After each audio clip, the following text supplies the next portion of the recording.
Okay, in this video, the example is a triangular prism, but I've got an equilateral triangle because this side is 6, so this side here would be 6, this is 6, and this is 6. So I got an equilateral triangle. Well, I already know the perimeter of the base is 18 because 6 plus 6 plus 6. I didn't have much to do there. But I do need to find the area of the base,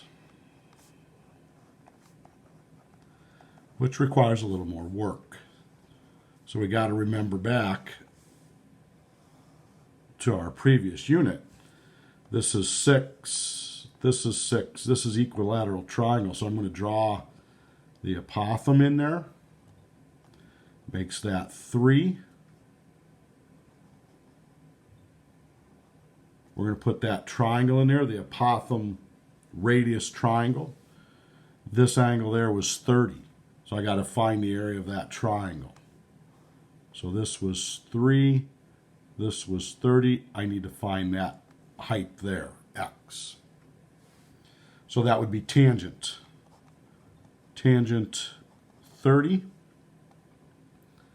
is x over 3. So 3 times the tangent of 30. That's 1.73. So this x right here is 1.73. So the area of that triangle is 1/2 3 times 1.73. So 0.5 for a half times 3 times 1.73. That area is approximately 2.6. And now you need to understand, Mr. Mead does this just a little bit differently. He uses this height right here, the apothem, and he uses this base, and he only uses 3 triangles. Well, I'm going to use just this little triangle, so I'm going to multiply my answer for the area of my triangle times 6, where he would have only used 3, but he had doubled this length, where I hadn't doubled that length. So the area of this whole triangle is the area of this little triangle, and I had 2 here, 2 here, and 2 here. So that's got to take that times 6. So the area of my base is 15.6, I think it'll be. So let's do it here. 2.6 times 6, 15.6. All right. That's the area of the base.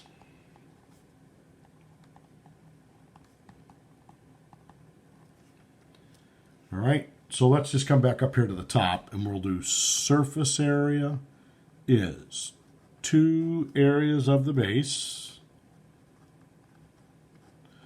plus the perimeter of the base, 18, times the height, which is 10. So 2 times 15.6 plus 180.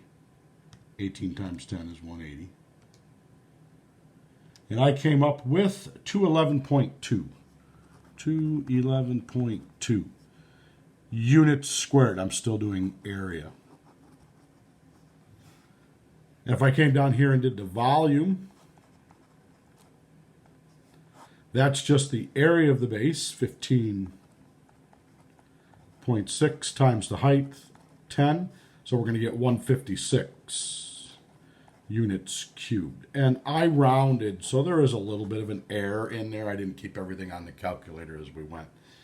The biggest part to this problem is finding the area of your base. And I had to go back to the previous unit and find the area of an equilateral triangle.